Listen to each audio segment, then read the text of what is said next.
If you are struggling with your irons, I wager you are doing at least one of these critical mistakes. But I'm going to show you 3 very avoidable mistakes when it comes to hitting your irons long and straight. Let's get into it. Mistake number 1 is very damaging to ball flight, distance, and really confidence, because poor strikes are stemming a lot of times because we're trying to scoop the ball, almost feeling like we have to lift the ball up a little bit. And when we try and scoop the ball, we end up sort of stalling the body. So it's not that we just don't get the correct strike, we also lose a lot of power, because if we're trying to lift it up, we can't really do that whilst we also have decent sort of body motion and rotation to generate that power. So this flipping action, this scooping, trying to help it up in the air, is very weak. And even if you're doing it consistently, it's not going to be giving you those sweet strikes that you want. So what do we need to do to avoid it? There's one little drill and one feel and intention I want to give you. So we're going to grab a tee peg and we're going to put it about 2 inches in front of the ball, okay, on our target line ideally. Now the object of this task is to strike the golf ball, then strike the tee peg. What this is going to do is basically encourage you, without doing any complicated technique thoughts, just by having that intention, you are going to basically have a little bit more shaft lean, extend that release a little bit more here, and probably remove that flipping, that scooping action. So that drill works wonders, and you can use it as much or as little as you like. If you're on a mat, you can always put down a tee just resting it, as long as you strike the tee. It doesn't really matter, it's that visual. And we're using this on the practice range first to try and dial in that sensation. But when you're out on the golf course, just sort of pick out a blade of grass or something on the fairway or whatever it might be. So with that tee set up, the next objective to really try and ensure that I do strike that tee is to think, all right, what are my hands doing through the ball? Am I releasing the club a little bit too early, or am I allowing the palm of my hand, my trail hand, to strike through? If you ever played tennis or ping pong or something, it's that same sensation. We're not going to try and hit a forehand this way, or I'm not going to try and strike a hammer. I'm going to be striking it this way. I'm not going to be flipping it. So we're trying to deliver this hammer into and through that golf ball. We're not going down, we're going through. So if I start feeling like this is more like a hammer, I'm going to strike that tee and release and collect it. And that's the sensation that we want. We work on this drill, we work on this sensation, just half shots to begin with, really trying to dial in that strike that we want. I got the ball, I got some turf, and I dislodged that tee. That is going to stop scooping and flipping. Give it a try. Before I reveal the next mistake, I want to make sure you have taken our simple golf quiz. All you have to do is go to our website and there's a link below and there's a quiz. It'll take you not even 2 minutes, but doing it is going to help me understand you and your golf game a little bit better and provide a simple golf lesson that you need specifically today. Whatever is frustrating you, we've got a lesson that will help you improve it right now. Go and check it out, and I'll see you on the other side. Moving off the ball is the second challenge that I see most golfers struggle with. We can get away with it a little when it comes to a driver because we can sort of load up the right side a little bit more to encourage hitting on the upswing. I don't love it, but it's okay for some people. But if we find ourselves either moving our head off the ball, which can happen a lot, or even if we keep our head there but we're sort of swaying, even if our lower body moves over as we're swinging back and my head stays put, what's really happening is my weight is all sort of over here. Everything has shifted, my pressure has shifted. So for me to be able to strike this iron correctly, and remember, we want ball first to get through, I now have to time everything, whether it's my upper body or lower body, to get back not just to where we started, but a little bit ahead of where we started. So if I move even just 2-3 inches this way, I have to move 4 or 5 inches back this way to deliver that strike, because even if I stay dead sort of centered, because of movement, inertia, we still want to be shifting slightly ahead. And the way we can sort of calibrate this is much easier than you think. So instead of thinking about stopping the hips sliding or turning, that can work, but let's make this so freaking easy for you. I want you to take a club, right? Take your iron and put it in the middle of your buttons on your shirt here. I'm just going to let that hang down. I'm forming my setup. And what I'm calibrating and what I want you to do, and you can do this in a mirror or at home right now, get up, try it, please do. I'm seeing where this club is falling.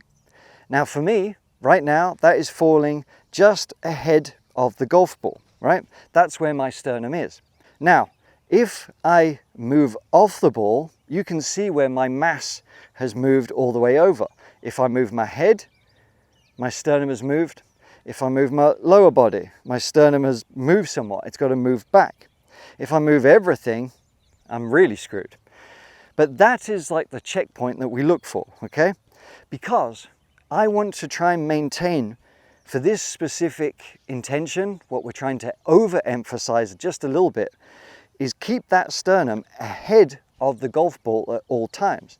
So even as I'm swinging back, okay,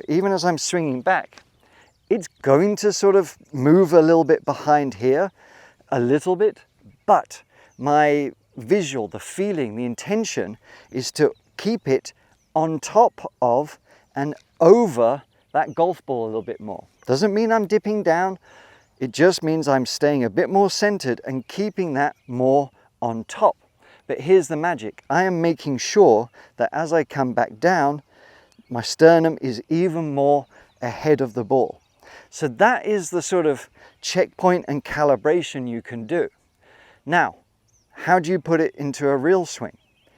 Really, it's just trying to monitor it to see, draw a line. Are you staying on top of it? Is the buttons on your shirt just ahead a little bit here?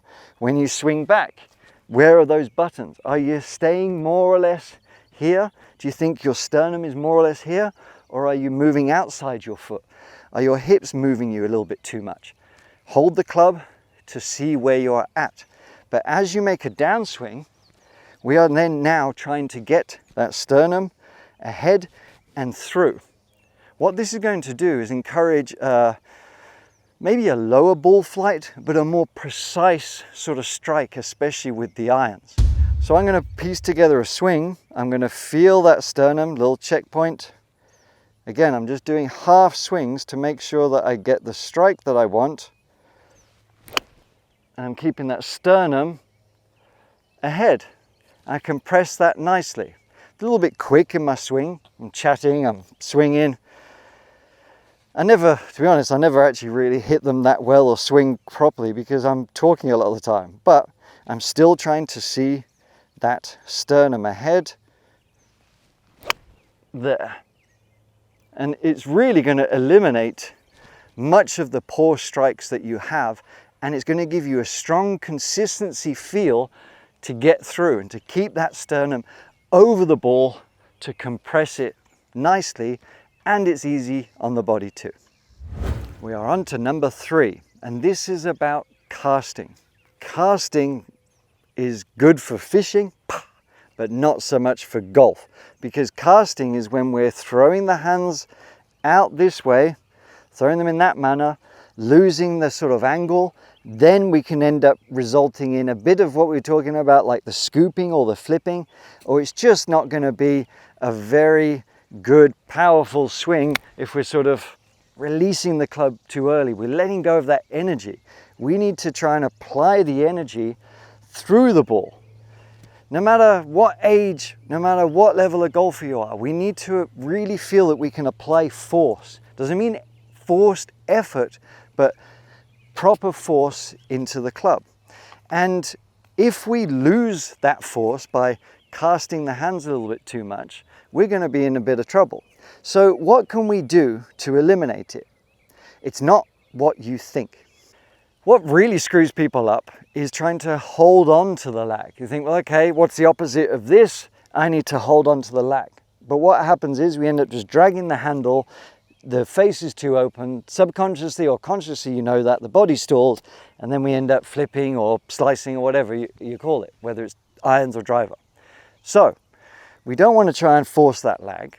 We want to try and have an intention that's through the strike zone that basically takes care of this, because it happens in such a quick flash of a second. It's very difficult to try and make something happen here, like very specifically. All we can really do is just move back. That's the only thing we can really comprehend, let alone minutiae in the hands. So what we're going to do, we're going to focus on the left hand and getting the lead hand knuckles through the ball and releasing properly. What this will do is give us the correct amount of lag. It will avoid the casting because now you're thinking about something that's happening down here. And to make the knuckles, the back of the hand, to release more and to strike it more this way, back of the hand facing down and releasing through, it sorts the rest out and it delivers fantastic strikes. It's a little bit tricky to comprehend, but if you can feel it, you will never strike the ball better than if you use this. So the way to rehearse it really is just left hand only first. We're trying to improve that strike of allowing the hand to turn over and then strike back down. So I'm trying to feel, as I get into impact, back of my hand is pointing down, and then as I release through, it's continuing to release through. Think of it like a frisbee, okay? Or if you played ping pong, right backhand is this way, left backhand is this way. Throwing a frisbee, kind of a topspin frisbee, or throwing it along that way, we're releasing like so, okay? We're definitely not releasing like so, which is what we want to avoid. So if you have a frisbee, that can help. But try and feel that release of turning the hands over. And I promise you, it will take care of the lag. But start very small, very slowly, just working on that strike. Because if you can't do it slowly, it's going to be very difficult to do this at fast pace. So we just go slowly, trying to get those nice strikes, okay? Getting that control. And you build it up, you build it up, you build it up until you can get longer swings and more control to get that strike. And you'll get comfortable with it and you'll feel that release. So you don't need to apply all of those at once, but at least try one of them and let me know below which one is going to suit you the most. So there you have it. 3 very easy to avoid mistakes with the irons. Now, if you want to make sure that you don't make mistakes with the driver, we've got this lesson, which gives you 3 big mistakes and avoidable ones to help your game off the tee. Thanks for watching. I'll see you next time.